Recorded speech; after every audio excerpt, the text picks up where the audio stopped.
Alright, it's Mark the LandRover. Thought I'd update what I've done. So we've got a bumper on newly painted. Now that's going to be zinc painted or galvanised painted to match the headlights and stuff later on. And we're leaving the bump stops off, which are normally here, the rubber end caps. We're leaving them off so it looks a little bit older. And I've got to say, okay, this is a pattern part. So this is made out of what, probably 1.5 steel, I reckon. Not exactly very heavy, so you can either go genuine, which are about £300, or you can go pattern part, which is this one.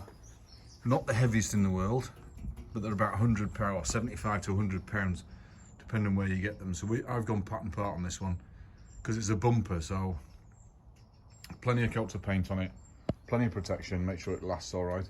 And then another job we've done is we've rebuilt the turbo now, and the turbo is in place and on. It's actually, there we go, nice new Garrett turbo. All the insides, there's no play on this bearing here at all, no side to side, or there's a tiny bit of side to side, no end float play at all. Absolutely beautiful turbo there, stunning. So thanks to David, he got us a couple of bolts out. One of my groups, we snapped a stud in that one, and we snapped a stud down there as well, taking the turbo to bits. But now we've got it installed and it's on, so fantastic job there. And then what else have we done? We've rubbed down these two about 800. I'm not sure whether I'll put the checker plate back on yet, so I've got a few bumps. So we're going to paint it later this week, see what it looks like. I don't want to replace these wing tops really, because they're a bit of a pain getting into them. So I'll put the checker plate back on if it looks a mess, and then put stainless steel vent covers in the top there. The bonnet's on, of course. We've got the bonnet on and the bonnet stay, so that's done. And the bonnet's going to be dodo matted because it's actually blue on the inside. I'm not going to paint this on the inside. I'll take away the rust and protect it, but that's a pretty good bonnet. I've taken the soundproofing off because we're going to dodo mat the inside of this bonnet. And of course we've painted it on the outside in the green. That needs to be flattened and polished and stuff, but that's a pretty good straight bonnet, so that's quite good. I'm quite chuffed with that. And then we've got the fuel tank on. I don't know if I showed you the fuel tank, but we've got the fuel tank back on. That's all on, looking new, nice and protected. The sill's on, and a little hole there. So I put a strengthening plate. Oops, sorry. I put a strengthening plate behind here, an angle bracket of aluminium to make that strong. That's super strong now. And then I've just filled in that hole where it started to corrode there on that panel. So that's done. So I'll have to take the sill off again and obviously shape it and make sure it's right. Doors are coming from SP when they get in, so that's brilliant. So we're not going to do anything to the doors there. Oh, and then what I'm doing here, I've got these bottom seals go. So what we're doing is I've got a new stainless steel set of bars come in. They're the lower door seals. On the older models like this one, they're actually fitted to the sill. On the newer ones, they're fitted to the door, but these are on the sill. So I've got new rubbers coming and new seals. I'm going to leave them on until I'm ready to take them off, just so I can mark all the rivet holes up and stuff, because they're held on with rivets. And that'll make that edge, because it's stainless steel, it'll make that edge look really quite good. So new rubbers and new edges. Put the seat protectors on there, and I can't get my rivet gun in that side because it's too long.